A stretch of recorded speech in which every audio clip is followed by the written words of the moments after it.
Hello, Reliability Gang. Welcome back to another episode of the Reliability Gang podcast.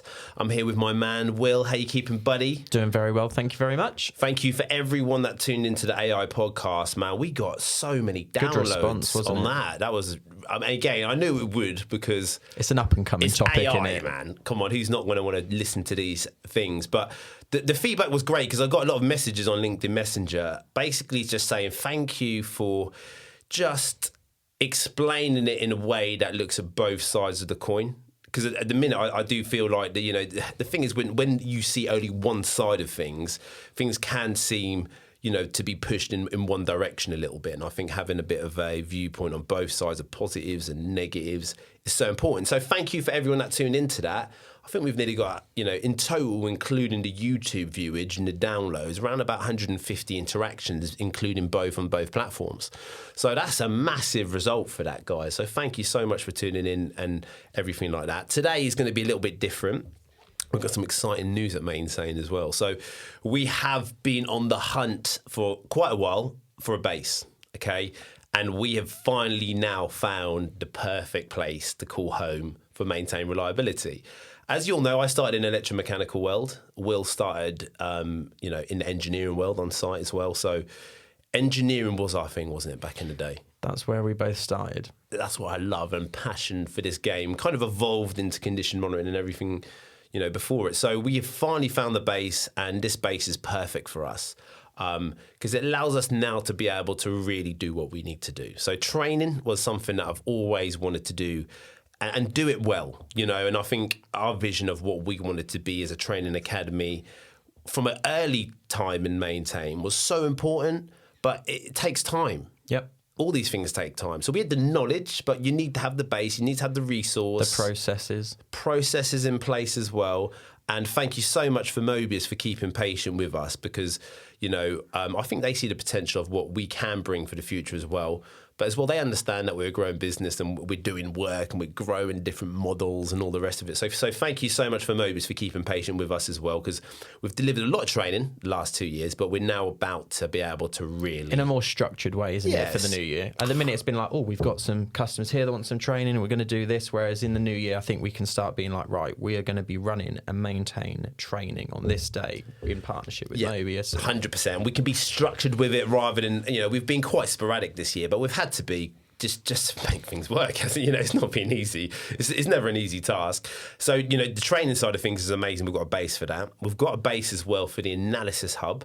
So now, obviously, when the guys are in there doing reports on the Friday, and we did have a base before, and thank you for Lamberts for, letting us use their space as well, which is so grateful for the beginning of our business. But now we need to grow. We need to be able to have our own space and not be intrusive. So we always had that space where we can do reports in the office on Fridays and give the lads support, give them training. But now we've got our own space to do that, and we can really make it into like an analysis hub. Do you know what I mean? I want to be able to have setups where the guys can go in there, we can get a bit of training, do the reports, get some feedback, we can be in there with them, and they can have that nice kind of environment where we're all together. I think that's really important, togetherness and everything. And the other side to it is a workshop. So this has been a bit of a dream of mine for a while, if I'm honest. We talked about this 2 years ago when we were kind of manifesting our future in terms of what would be cool to be able to do. And one thing about the Detect, Solve, Improve model that I've always really got in deep thought about is closing the loop on how do we actually achieve reliability. So when it comes down to repair, essentially, when I first started out in Eric's workshop, we see just the catastrophic end result of failure. That's what the repair shop's for. So bearing defects, core drag, motor blown up, it was always, generally, a lot of the time, some of the stuff was there to be repaired over a period of time, which was, could be waited for. But a high percentage of that work was generally, oh my God, we need it repaired, repair it now, the line is down. And it was such a pressurized environment to be in. I quite liked it, and I quite liked that environment. But at the same time, it doesn't kind of foster a good environment to get things done reliably, I believe. Precision. Precision. Maintenance. Yeah. Exactly, because if you think about it, if you've got a manager in your ear every single half an hour, have you any further on that? When's that going to be done, Will? Like when you're winding a motor, for example. I started as an armature winder, and it's such a niche skill to learn as well. I loved it though. It was such an art form of like placing the coils and making it look nice. And I'm quite an artistic person, so I really enjoyed it. Really enjoyed it. But when you're getting rushed, you know, because essentially, as much as art form it is, the customs line's down. They're losing thousands of pounds per hour. And it's a bit like, I think the reason why I loved getting involved in the condition monitoring game was because I knew what the pressure was on that workshop floor. It was such a pressurised environment. Yep. And it was always now, get it done, get it in so the line gets going again. So the ability to be able to predict these things before they got to that stage, for me, was really, really enlightening, because now we had the power to prevent these hostile environments where it was rushing. It was such a rush. And if you look at reliability, right, in terms of precision maintenance and doing things in a way that preserves the life of this machinery, if you're in them environments, are you achieving 100% reliability for that asset to go back in again, especially when you're in that rushed environment?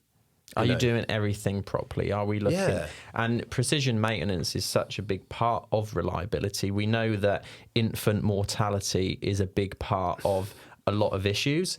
And so if we're not doing our repairs in a precision manner, in the right environment, with the right tools and equipment. Yeah, and so true, Will. You're never going to achieve good reliability on the assets going back. We've all experienced assets that have just been recently repaired, and then a year later they've got an issue with them. Yeah, even stuff that we've potentially called. Yeah. And, you know, I'm not naming any names, but when they get back in, we test them, then we find out that, you know, they haven't bore and bushed the housing, for example, and the housing defect's still there, and it's a bit like, I could probably change the bearings, but did they really look at the housing? Did they look at all the elements Have they measured the tolerances to make sure that it's within the acceptable criteria? All these different things as well, that kind of, you know, precision maintenance always ties into making sure your assets are most reliable as possible. So for us to be able to have this element now, that we can now be even more in control, because obviously we do a lot of on-site services, bearing changes. I'm sure you guys see the post on the Maintain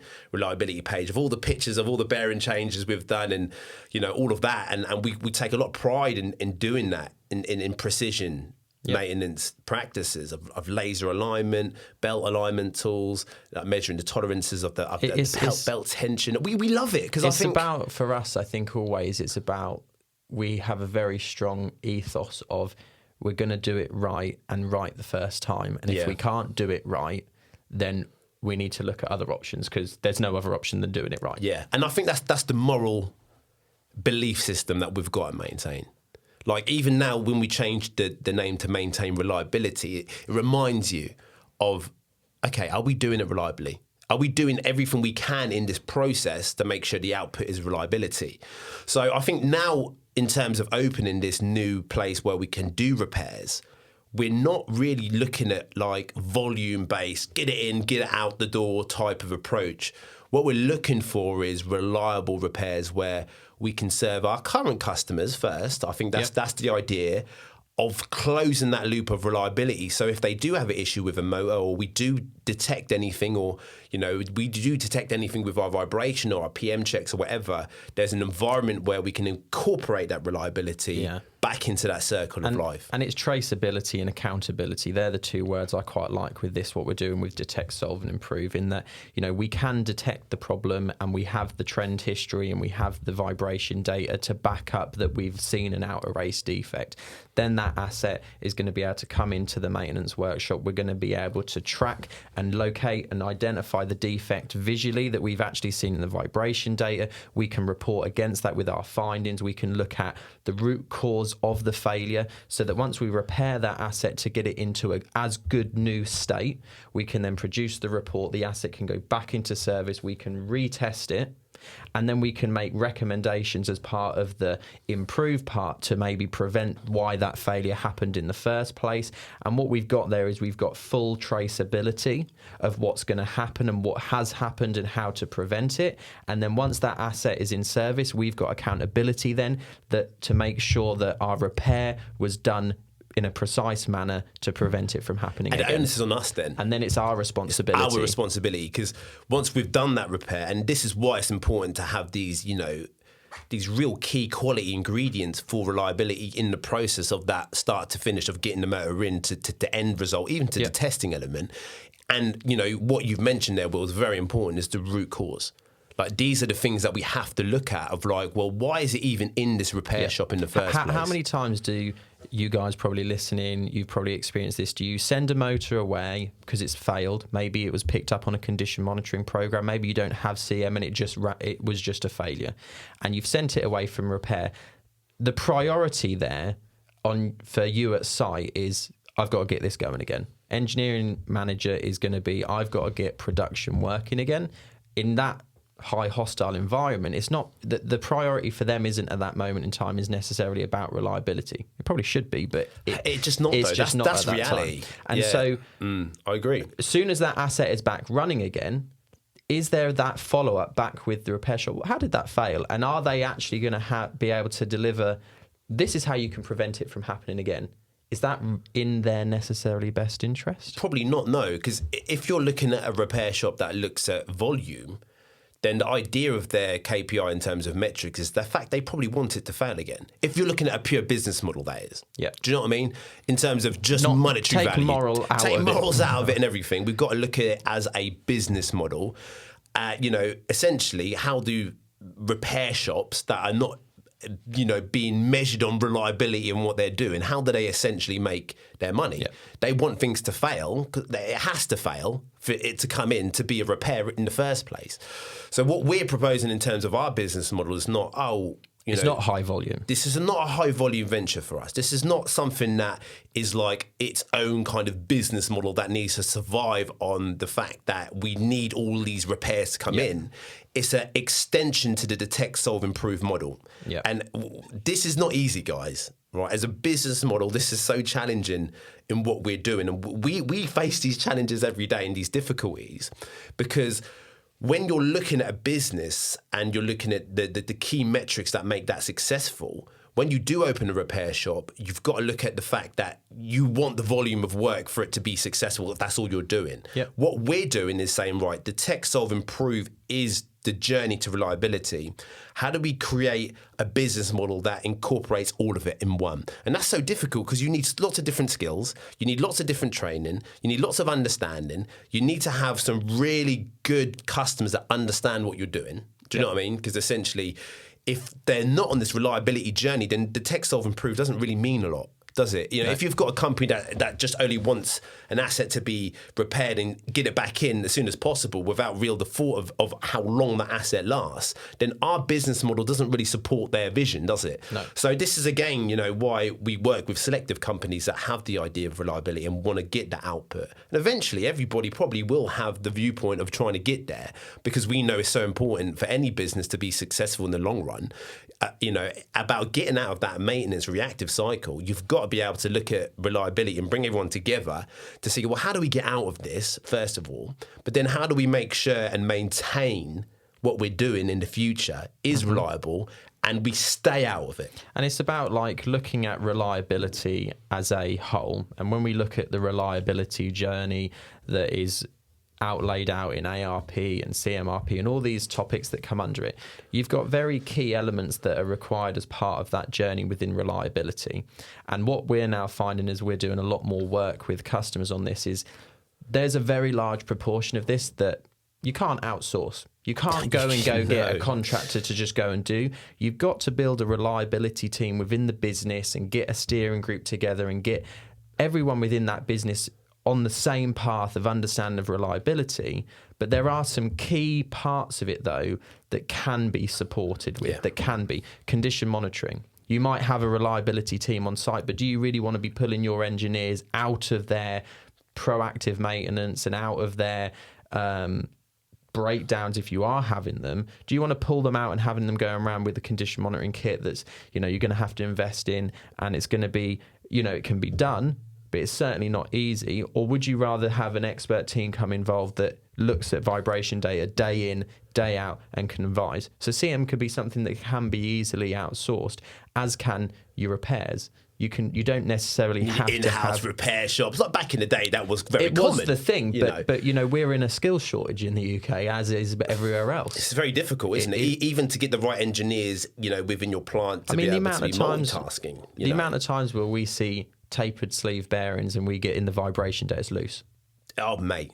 Very high because they percentage. haven't been tightened up sufficiently. And there's an education piece there that needs to be done. But what all comes under that reliability piece is there's certain stuff that needs to be done in-house. There's certain bits that can be outsourced and detect and maybe solve. But you are right. Even your example there was very, very valid, because we've got a current customer now where, we've been detecting almost the same issue every time. And we've been saying, guys, that this is such an important thing that you need to do when you replace these bearings in terms of making sure they're tightened up to the right tolerances. And, again, it's education, because essentially they're capable of doing what needs to be done, but it just needs to be done in a slightly precision way. That little bit extra care when that process is being done doesn't actually add a massive amount of time onto the job, does it? No, but the implication are huge. Like, now we don't have to plan that job in again after 2 years just because we've got a bit of looseness. But they're not even that. What's the implication of having that looseness on the shaft? Well, now the shaft is potentially damaged. And that's, again, where this falls into the rest of the business, of the training side of things. So eventually what we want to be able to do is offer these. How do we install tapered sleeve bearings in a precise manner? Because we're not going to be able to do everything, but we're able to offer this circle of reliability as such of, we can detect the problem, we can improve and add precise maintenance, we can go and do consultancy with reliability and do that work, and we can do the training so that you can deliver it on site and at that level. But a big part of reliability, which kind of factors into us trying to create this like repair workshop, is that there's a big part of who do you use as your vendors, who do you use as your suppliers, and what is the vetting process to make sure? How 100%. Many people have just gone to their repair workshop, especially, I'm not too sure about other parts of the UK, but here in East Anglia, we've got a lot of very small repair workshops, 2, 3, 4 people. They're not, you've got your big normal names that everyone is familiar with, but we've got quite a lot of small ones. How many times have you been there and said, how can you demonstrate to me, the customer, that how you're doing this reliably? What are your procedures? What are your techniques? What is the quality assurance measures that allow quality? Yeah, allow for you, and it's all about putting the measures in place and demonstrating that the fact that these are the actions that we do from start to finish from the repair that prevent this asset going back into service without having the defects as well. Because essentially we are in this argument as well, and we're looking at sustainability as well now of repair or replace.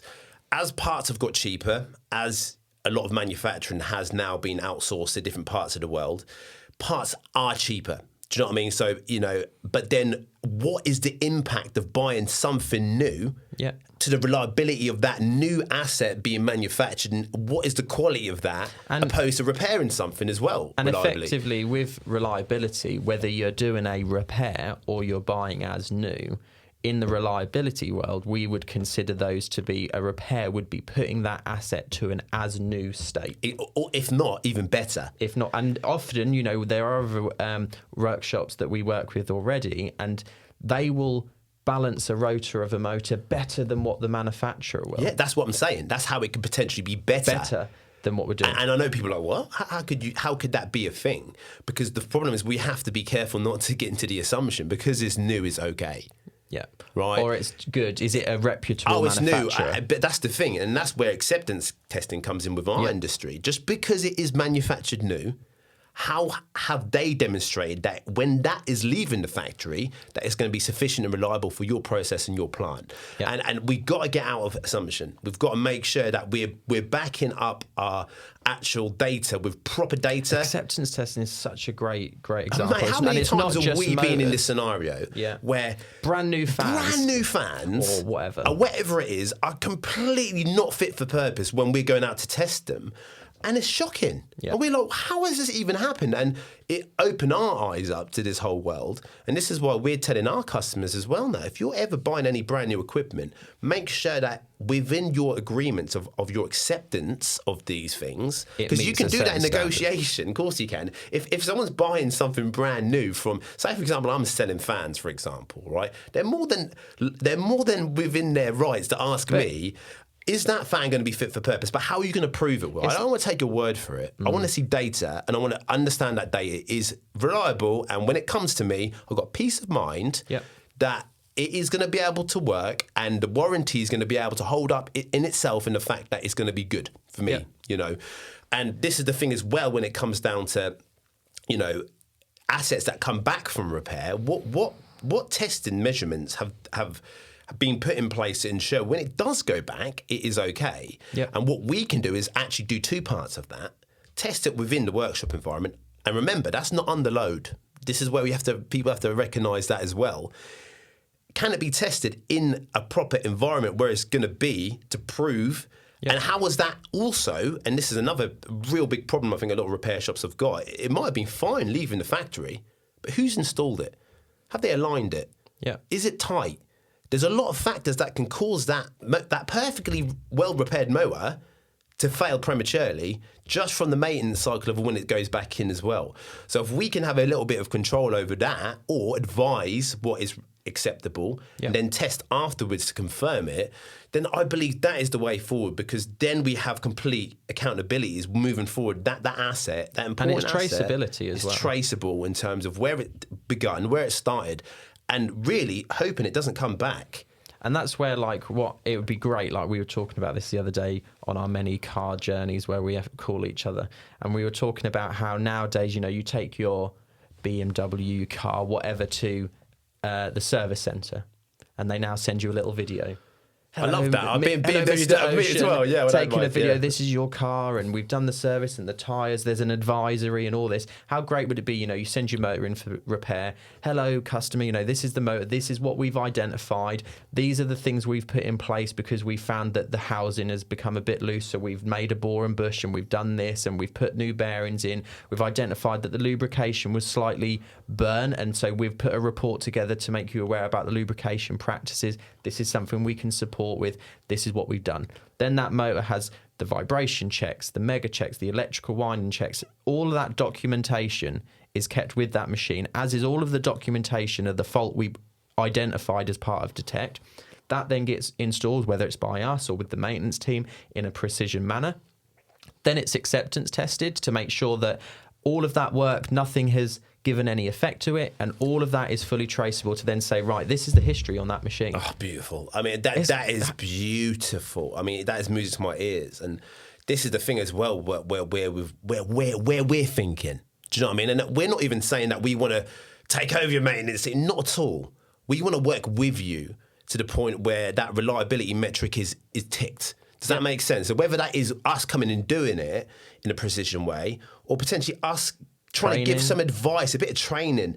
Like, one thing I want to do within our workshop is get some rigs where we've got these bearings in different places, and we understand how to fit a bearing correctly, and what is the implication if you slightly cock a bearing or you whack a bearing on. You know, why do we use bearing heaters and have that precision element of putting it on carefully?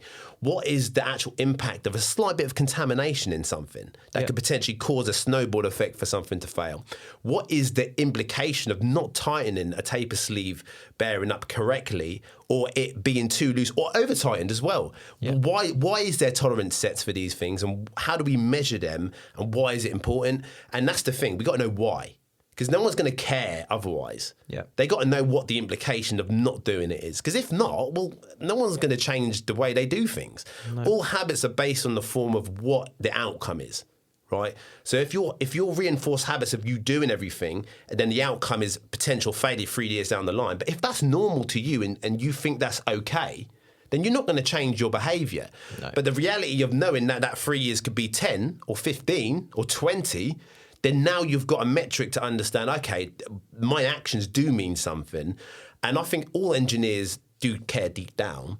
But after a period of time, you can see that some are kind of demoralised by the fact that they know if they try to implement something a bit better, what is actually going to have the impact on the business or whatever, are they going to get the buy-in? Do you know what I mean? And I think that's where we see a lot of frustrated engineers, don't we?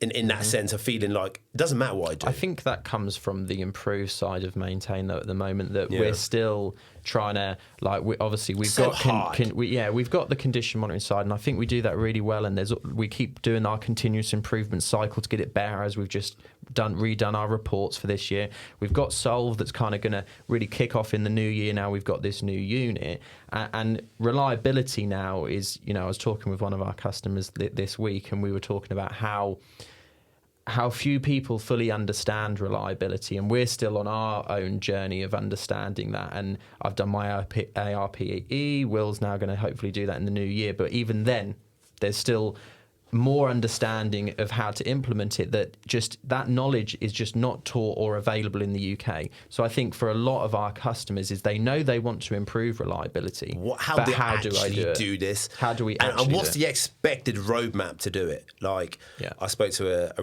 really good engineering manager the other day, and his journey and kind of where he gets, and it was just like music to my ears, this discussion that we had. Yeah, because there's not many that you can say, you just get it. He was telling me everything I wanted to hear about where I thought they should be moving forward. And it's a bit like I've had this customer since I started my business. And don't get me wrong, we've been doing incredible condition monitoring for these guys, and we've detected a lot of issues. But we've never really advanced it on the stage of understanding, well, how do we get a bit better with the reliability element? How do we get the criticality studies better? Yeah. How do we actually implement and enforce that?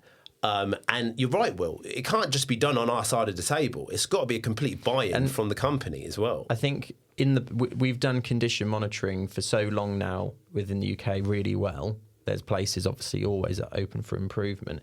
But when you start really expanding the reliability piece of work we're seeing more reliability engineers as becoming a common role within the factories. Yeah. But you realise, not saying condition monitoring is insignificant, but it's such a blip in the part of reliability. It's such a small part. And as well, it's like sometimes I believe that condition monitoring is used as more of a blanket to say, we are doing something. A lot of these things, but it's like, well, you're putting a blanket over something.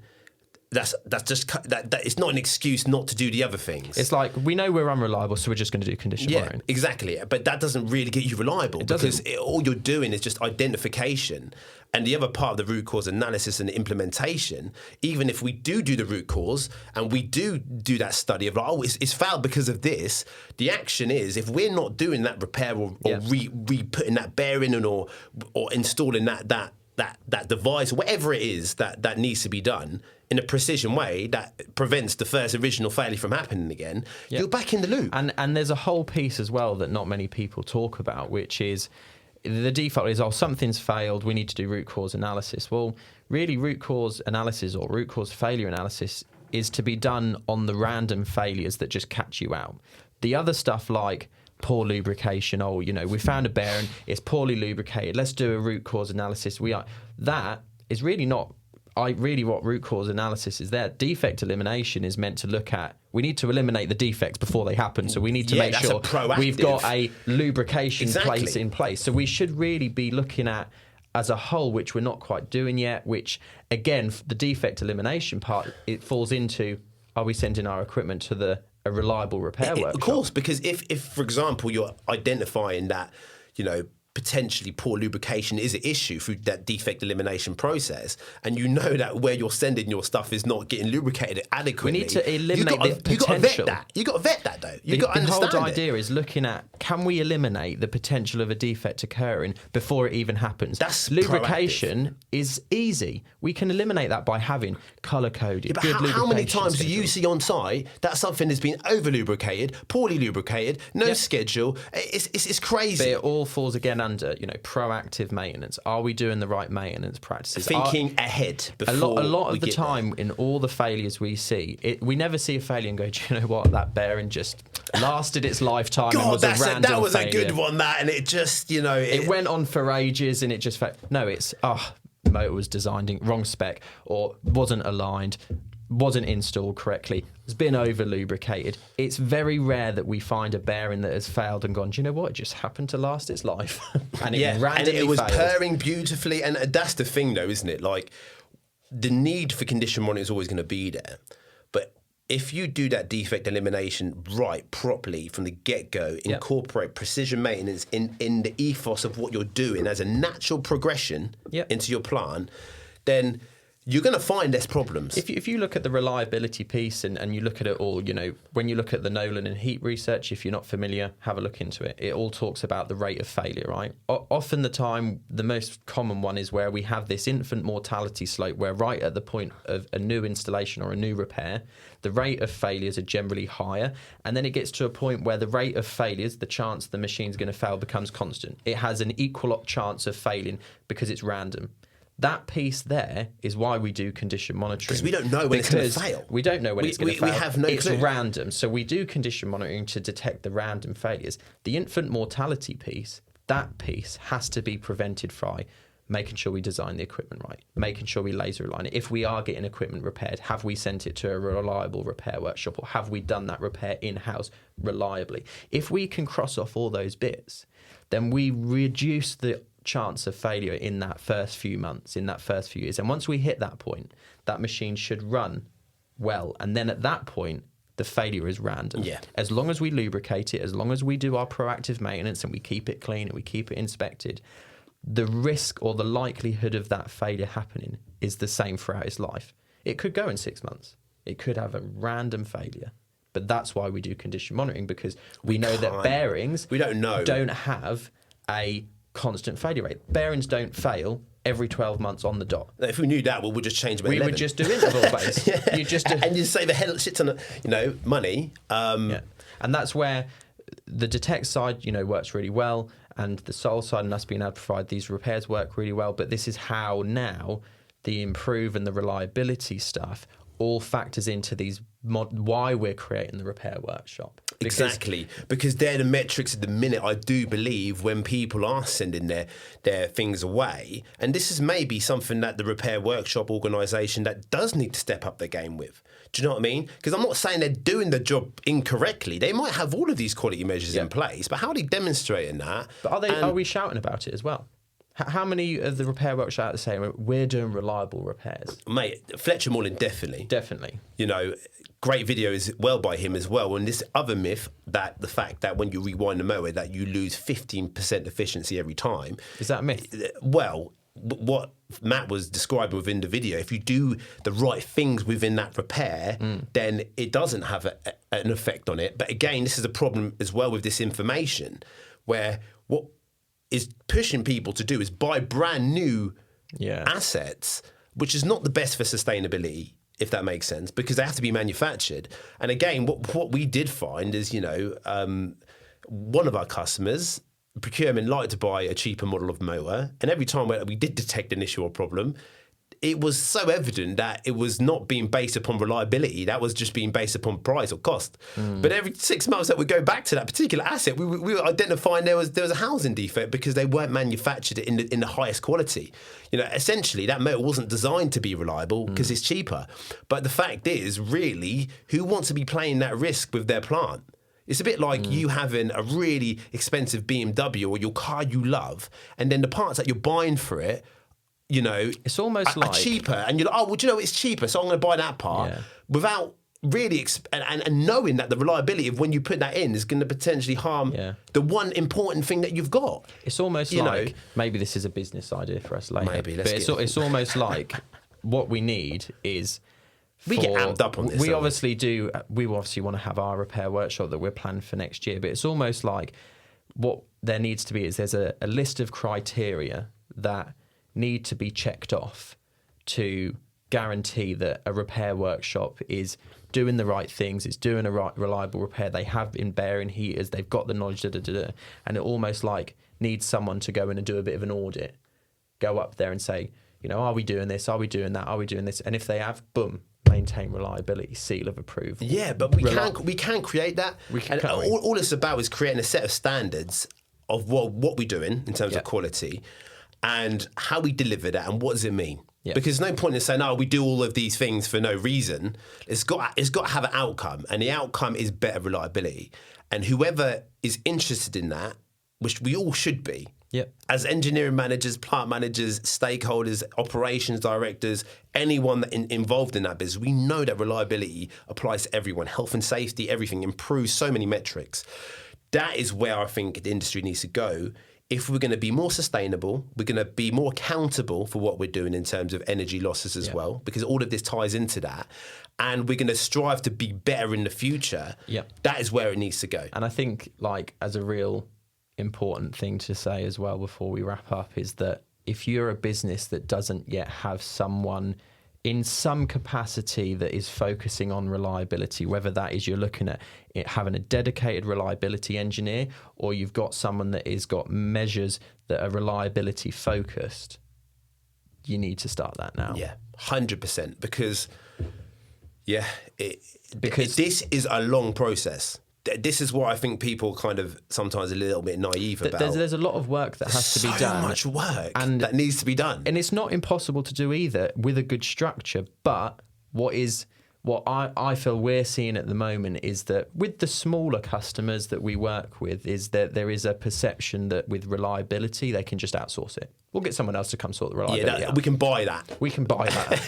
You can't. And this is why we've got to form a team. It can be you can be helped. It can be supported. Fast-tracked to a degree, but you need to have the right foundation in place and the expectation in the business that this needs to be there forever. Yeah. Because without it, you're always going to be in the old way of doing things. It's never going to be proactive. It's never going to be and it's, for us, futuristic. We can go in and give that support and do those kind of things. But like, how long are we at that site before we have to go somewhere else? Well, exactly. But not even that. We're always here to support that site, but it just becomes in different ways. It just becomes, and if it's just us doing it and there's no one at site, that reliability message just gets liquidated. It does. And that's why it's so important as well to have a look at how are you filling that position within your plant to make it sustainable. Yes. Because there's no point in bringing loads of people, spending loads of money, getting a system that looks good without anyone pushing it at site level. Because we're not going to be there forever. Even if we're on site for a week, it still doesn't have the integral presence to be able to be sustainable. And we don't understand the business as well as they do. And it's their business. And they're going to know the metrics and the numbers. We can come in and with the criticality analysis and give the tools and give the training. And we still need that input though, don't we? We still need that level of input, and there still needs to be someone that can say, these are our business metrics, these are our costs, these are our whatever they may be to factor all into that. And this is where I think that, these reliability roles are going to get more important. But as well, the role of existing repair shops, existing businesses that are doing, great jobs. I'm not saying no one's doing a bad job, but now we've got to start looking at the measure for how do we make sure that whatever we do is done in the best possible way, which may potentially go against business models of why they do it in the first place. Yeah. There's a potential danger, and we can't bury our heads under the ground anymore. We've got to understand where the future's going and understand how do we improve it and make it better. And it's innovate or die. Yeah. On that note, guys, thank you so much for tuning in. We're going to keep you updated about what we're doing and where we're going. And thank you so much for listening to me, and we'll get amped up about... I feel like we got in a bit of a zone there. I think I don't even know how long that was. 40 minutes. That's not too bad. That's not too bad. So guys, take care.